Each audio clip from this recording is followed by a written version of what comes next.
Cloak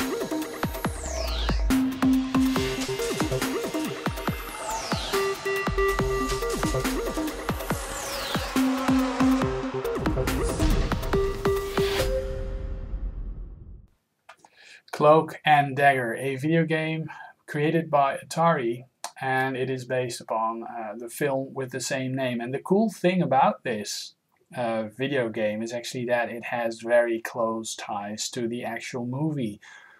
Yeah, without the movie, or without the game, there wouldn't be a movie, and without the movie, there wouldn't be a game. That's how it is. I mean, the game plays an integral part of the movie story.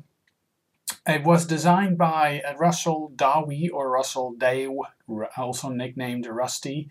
It was brought out in 1984 in the arcade. It features, of course, dual joysticks, and this game was pointed out several times to me by TechRomancer1.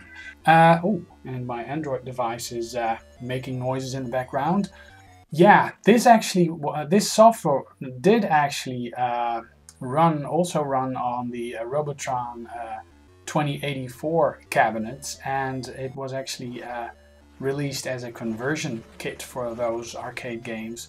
And the arcade game was brought out prior to the film release, and yeah, it never actually saw a release for home consoles. That was actually due to the video game crash of 1983. I believe they did plan to release it for the 5200, but yeah, the crash happened and we never got to play it at home on our consoles, which is a shame. And there is this website on, or this page on AtariHQ that actually tells the story behind Cloak and Dagger on the 5200, because as it turned out, when the film was released, they actually used mock-up 5200 versions of Cloak and Dagger, and well, just I'll put a link down below in the description, and you can actually check out this great article on the 5200 Cloak and Dagger cartridge. Okay, so what's the premise of the game? You play Agent X, and mind you, you really look like a cool agent with a trench coat, yo-yo, chewing gum, and a hell of an attitude. You're on a mission to destroy Dr. Boom, and yeah, that's not the sound that he makes when you destroy him, but that's basically his name. You're not just supposed to destroy him, but you're supposed to destroy his subterranean lair, and that consists of a bomb factory. So what do? Well, you hop on this elevator and move down into the caverns of Dr. Boom's mysterious subterranean bomb factory. So each level consists of conveyor belts that contain all sorts of explosions, and a huge ass bomb in the center with some arbitrary random countdown that is often used in movie plots and actually works in this game as well. So you can actually light the fuse of that huge ass bomb to make it go off sooner, but you really have to get out of that level before the bomb explodes and just dash into the elevator doors. And there's a very cool effect of the elevator doors closing and the sound and the light of the explosion beaming through the gap of the closing doors. And of course, then you stand there uber cool, just dusting yourself off, and just don't give a damn about the fact that you've got almost blown to smithereens just before, and you move on to the next level. So there's green bombs that can be picked up.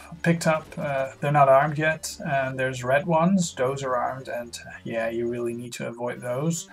There's also forklifts zooming around that return fire. There's robot guards, even pits filled with battery acid, and also disembodied eyes that fire death rays. Ah, there's my Android device again. So it's all your basic Dr. Boom deployment of nasties. There's 33 subterranean, oh cool, I get to say this word every time, don't I? Subterranean levels, and Dr. Boom's lair seem to be at the very bottom of this. You got to pull the plans out of Dr. Boom's safe and say something smart in the process and get rid of the electrical surges that guard it. You do so by blasting all the nodes that generate those surges, and of course you have to get rid of those robot guards in the meantime. When you do have the plans, you need to get back to the surface, passing through all the subterranean levels that you previously encountered. And yeah, subterranean, and you can run around on your way down to where you ran around on your way down to retrieve the plans in the first place. Well, there's mines on every 4th floor, nicely laid down for you by Dr. Boom, and you have to make your way through these minefields with the help of a map, and you can do so by picking up the secret maps that are dotted around the preceding floors, and a safe path is shown by arrows through the minefield, and miss the maps and you'll probably end up being blown up because there's a lot of mines per level. The game is finished when you reach the surface and have a final challenge. So let's go check out some of the gameplay. Yeah, that big eye. Let's move around that bomb. And grab some of the bombs and just get out of here. So, elevator doors closing. He's pretty pleased.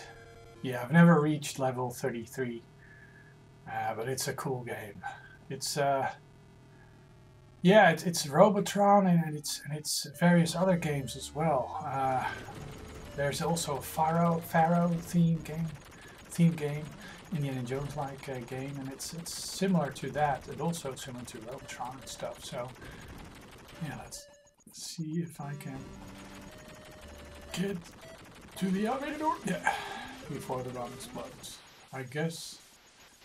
Yeah, we may see the, yeah, here you see the fancy explosion effect through the doors. Yeah, it's not always as clear on which side of the level you appear. It may be alternating, I'm not sure, but I'm always kind of confused where to look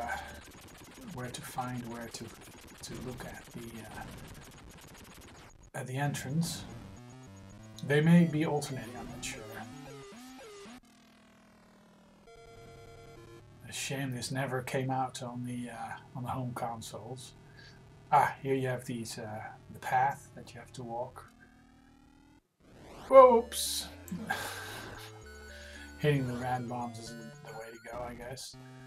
But those are narrow paths, so you really game over. I think it's game over. Okay. Well, I suck at this game, but I like it a lot. And oh yeah, here you have these the intro sequence, which is also very cool. But it doesn't show when you just power on the machine or power on the game, but it's in an track mode. So now, Mark signing off, and I'll be back with another video soon. And thanks, Tech Romancer, for pointing out this game. Cool.